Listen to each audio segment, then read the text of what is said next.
I'll get the light.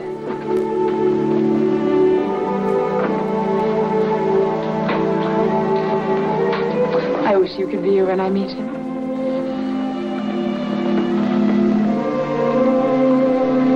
I want Dad to find out for himself what kind of a girl I found.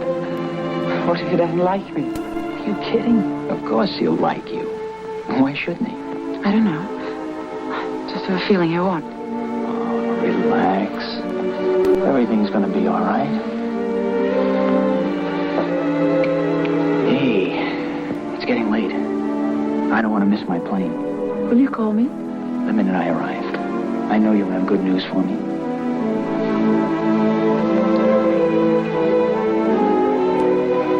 Goodbye. Goodbye.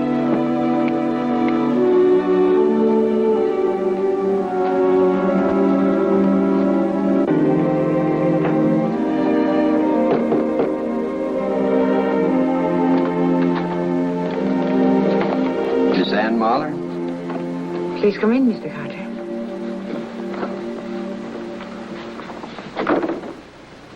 I'm very glad to meet you, Mr. Carter. May I take your hat and coat? Oh, that won't be necessary. I'll only stay a minute. Please, Mr. Carter. Won't you sit down?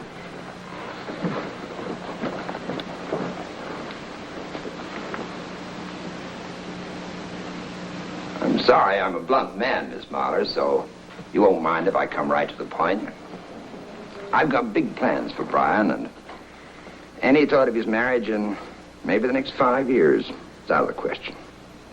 I don't understand, Mr. Carter. Have you told this to Brian? I'm telling it to you.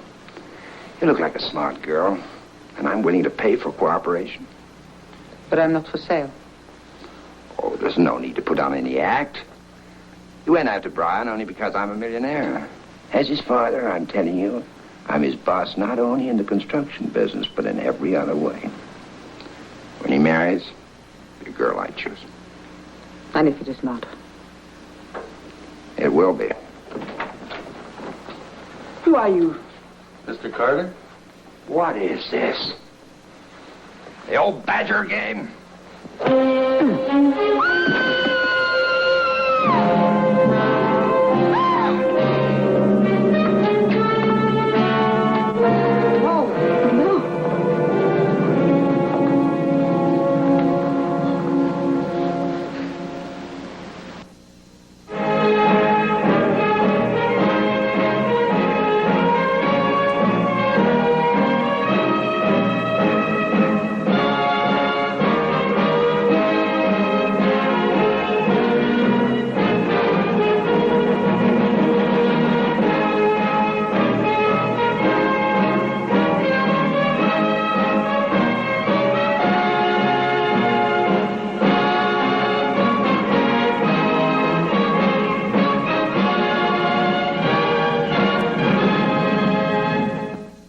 On my way back to my office when a young man stopped me, introducing himself as Ace Reynolds, the Tribune's top crime reporter.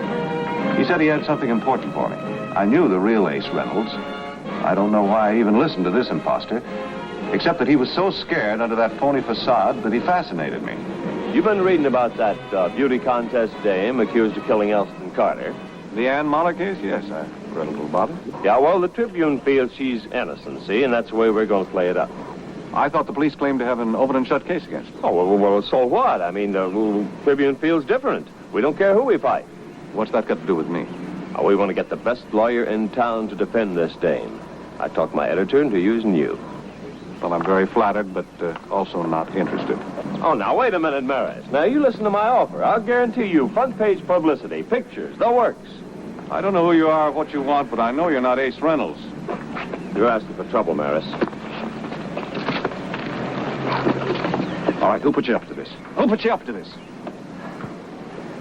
Nobody. I'm sorry, Mr. Maris. I'm sorry. I did it myself.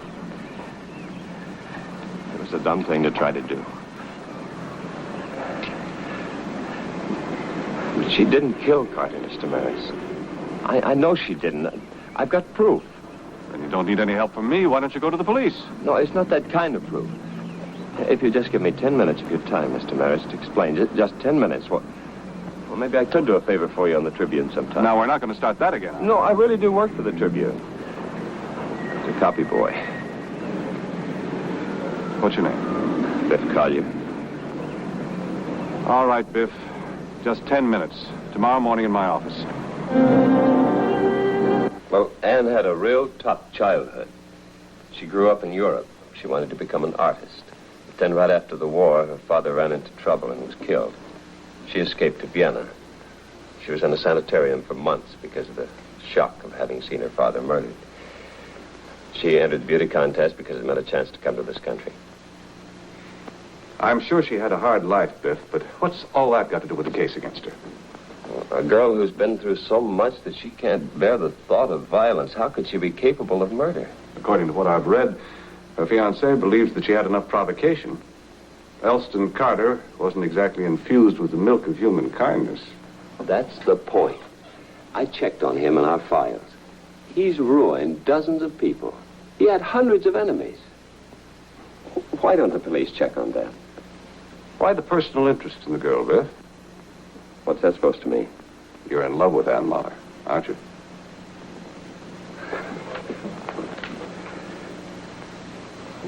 But that doesn't necessarily mean that I'm blinding myself to the truth. I know Anne. I know she's not capable of murder. Why don't you leave that up to the police? If there's any doubt as to her guilt... Where she came from. If you're arrested, you're automatically guilty. Don't you see, I'm afraid that she's going to feel that it's hopeless to try to fight. I'll be in touch with you, Biff.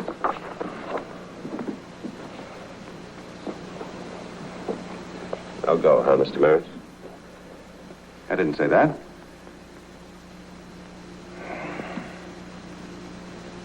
Let me talk to her. Gee, thanks, Mr. Maris. Thank you very much.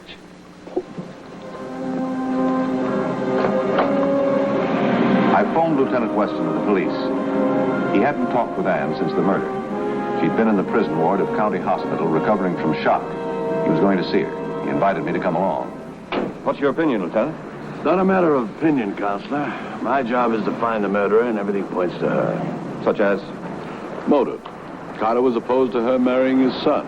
They had a fight, she admits it. From there on, the story goes completely haywire. The unknown fat man entering the apartment, stabbing Carter, walking out, it's a phony. You sure? Well, I tried to prove otherwise. Let's take the murder weapon. It came from Ann Mahler's kitchen, and she claims the fat man took it out of his overcoat pocket. Okay, but where did he go after he left the apartment? Well, he ran away. There wasn't time. Ann's on the 3rd floor. There's only one staircase that leads out of that building. He either had to go up or go down. Yet seconds after Ann screamed, the tenants came running out. They didn't see him. Where did he go? Maybe he didn't go anyplace. Maybe he stayed right there on the 3rd floor. Oh, believe it or not, Counselor, but we had the same idea. 4 minutes after the killing, 2 squad cars arrived, and my men searched every apartment, and there was no trace of it.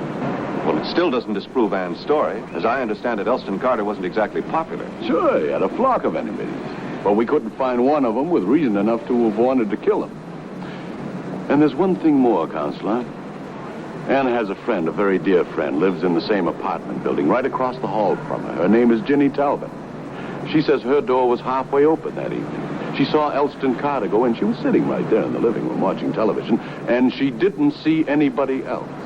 Tell me, Lieutenant, do you think Ann Muller's guilty? No. But I've been wrong before. Come in.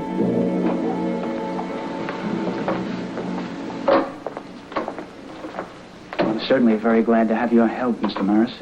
Well, I really don't know yet if there's anything I can do. I'd like to talk to Miss Muller. Of course. I suppose you'd like to speak to her alone? That's right. I'll see you tomorrow, darling. Don't be afraid.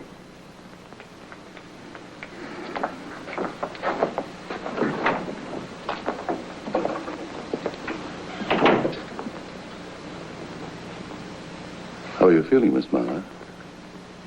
You don't have to pretend, Lieutenant. I know the procedure. First the pleasantries, then the threats. Finally, the forced confession. I can assure you, Miss Muller, the police don't work that way in this country. But a lieutenant is still here to get a confession from me, isn't that so? If you killed Mr. Carter, confession would help. If I still tell you I didn't? And we'll try to help you to prove it. So far, there's no trace of this fat man. think hard, Miss Mallard. Try to remember something that could help us. I've tried. I can't. I can't think anymore. This reminds me of when my father and I were arrested. I'm not a fighter, Lieutenant. I wish I were, but I can't fight. If you want me to say I killed Mr. Carter, Nobody wants you to say anything but the truth. Anne, didn't you once study to be an artist? I started to. A very long time ago. This man that killed Carter, do you think you could make a sketch of him? A sketch? I don't know. That's a good idea, Herb. It'd help a lot more than the description you were able to give us. All right.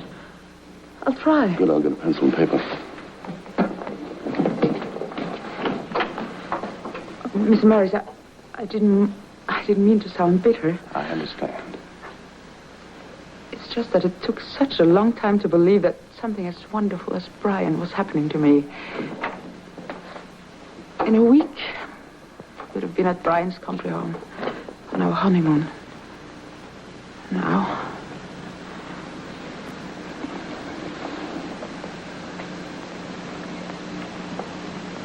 Thank you.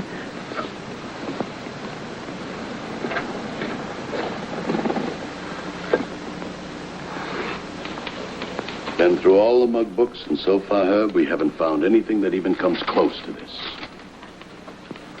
It's a rough sketch, Lieutenant. She only saw him for an instant. If she actually saw him at all.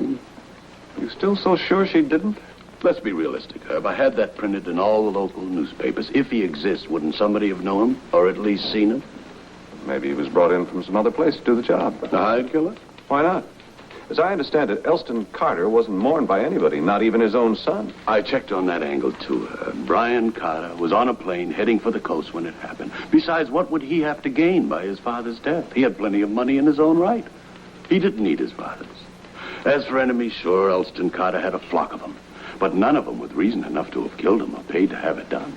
Then that leads us right back to the fat man. Find him and the case is solved. Quit harping, Herb. I'm sending this to police departments all over the country. If he exists, we'll find him. Good. Replies to Lieutenant Weston's inquiry came in from all parts of the country. All negative. The fat man was still a phantom. I decided Anne's only chance might be for me to go over the case again, starting from another direction. Who is it? Herbert Maris. I'd like to talk to you for a moment, Miss Talbot. About Anne Muller. Oh, sure. Come on in. Thank you. I'm a lawyer, as you know, Miss Talbot. I understand that you were one of Anne's first friends when she came here. Yes. Will I still have to testify against her? Well, you're bound to be a witness for the prosecution. Were you watching TV that night? Yes, I was sitting right there. And when the door is open, you can look right into Anne's apartment. That's how come I saw Mr. Carter go in. You usually keep your door open at night? Oh, sure, all the time. It's the only way you can get in the air in this joint. I can't stand the heat. Was it as warm that night as it is today? The night of the murder? Yeah, just about. I noticed your door was closed when I got here tonight. Oh, well, I guess the breeze must have slammed it shut. Can I get you a drink or something, Mr. Maris? No, thanks. Did the police search everything? They sure did. See, that's why it's so hot in here. You got this alley. Did they check the fire escape? They checked everything. I see.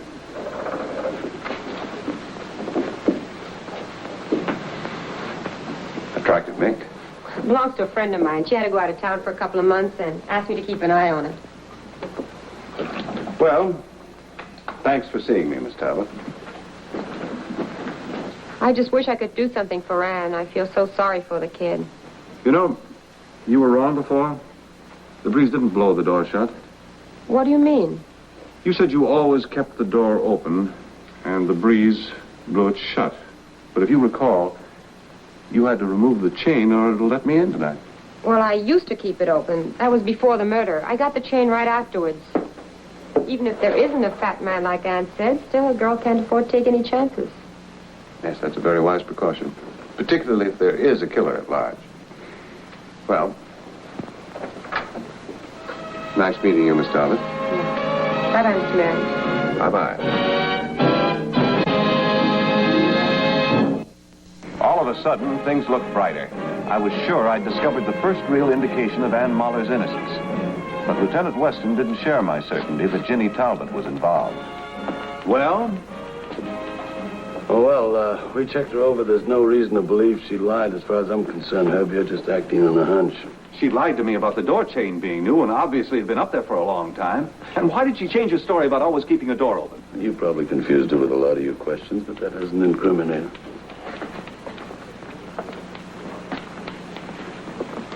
How soon after your men got there did they check Ginny's apartment? About 5 minutes afterwards. Which would have given the murderer plenty of time to get away. Did your men consider the fact he might have gone down the fire escape? With Ginny's cooperation, he could have been safely off the street in 1 minute flat. That's pretty close, Herb. But I checked on it myself. 50 seconds to be exact. Sure, Ginny Talbot could have been in on it. So could any of the other tenants in the building, but I checked on them, too. You know, look, Herb, I'm tired. I've had a long day, and, well, I'd like to go home. One more item, Lieutenant. What do you know about mink coats? Mink coats? Suppose a girl had a mink coat, was going to take a trip. What would you do with it? Store it. Well, what's that got to do with Ginny Talbot? Huh? Oh, nothing. Ginny had a mink coat hanging in her closet this afternoon. Said it belonged to a friend of hers who had to go out of town. Wanted to keep an eye on it.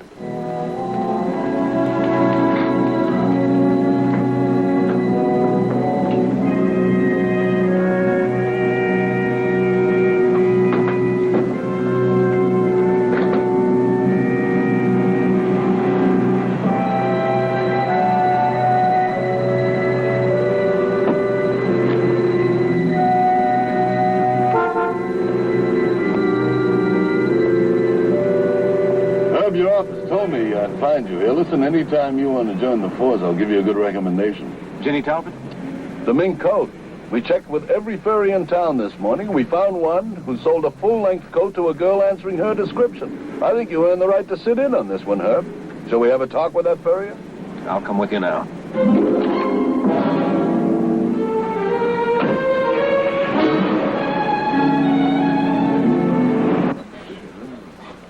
Herb? You know a person who snaps his fingers when he's nervous? Brian? I don't know how common a mannerism that is, but by itself it doesn't mean much. He was the one that stood to profit the most by his father's death. Enough to make it worth a $5,000 coat. I wouldn't say that, Herb. The kid's not rich, but he's got plenty of money of his own. I'm not talking about money. I'm talking about the desire for self-respect, to escape domination. The kid's pretty weak. His father's refusal to let him marry Anne could have been the proverbial straw. Brian didn't have the courage to do it himself. So it's logical that he's the one that hired the paid killer. Not to mention that as far as the murder knife is concerned, or the duplicate key, you wouldn't have any trouble getting him. Where are you going? What do you think?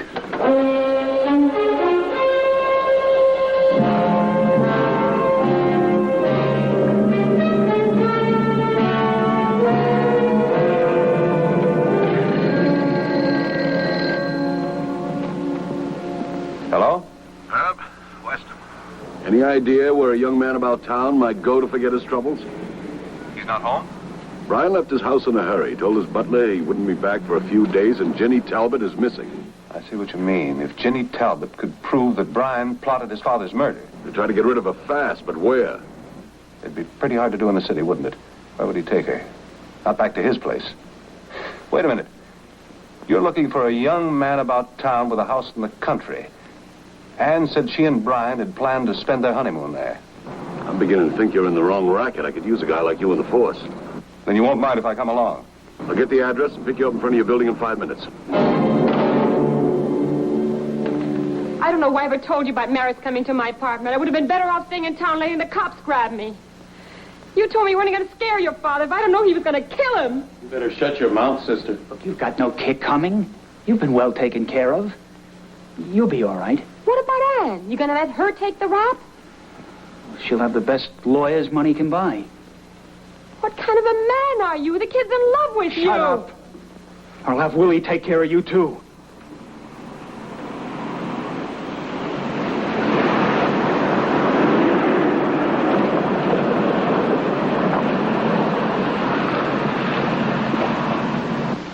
Those two guys. Who are they?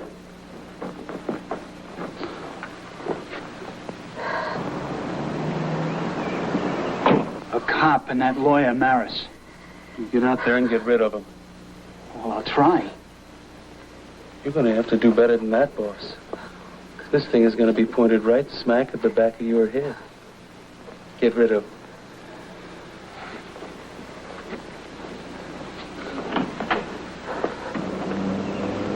Hey, what brings you two up here? We've got a new angle on your father's murder, Brian. We'd like to tell you about it. Well, I was just leaving. Suppose I meet you in town. Well, suppose we talk about it right here and now. Where's Ginny Talbot? Well, how would I know? Well, let's go inside and have a look. We can't. Why?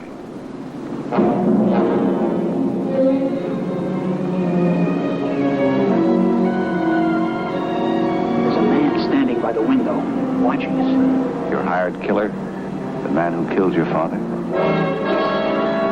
You know. Yes, Brian. I want you to know something else. Maybe it doesn't make sense to you, but I had to kill my father so that I could live. And the way things were, being afraid all the time, I was dead. Tell Ann I'm sorry. I didn't mean to hurt her. We'll talk about it later, Brian. Tell your friend to come out. You better have your gun ready, Lieutenant, just in case. I told him you're out here, Willie. Come on out.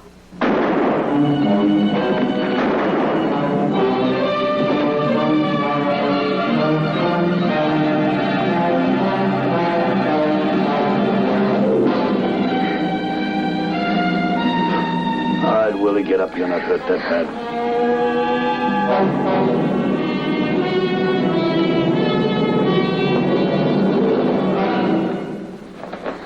How's Brian? Dead.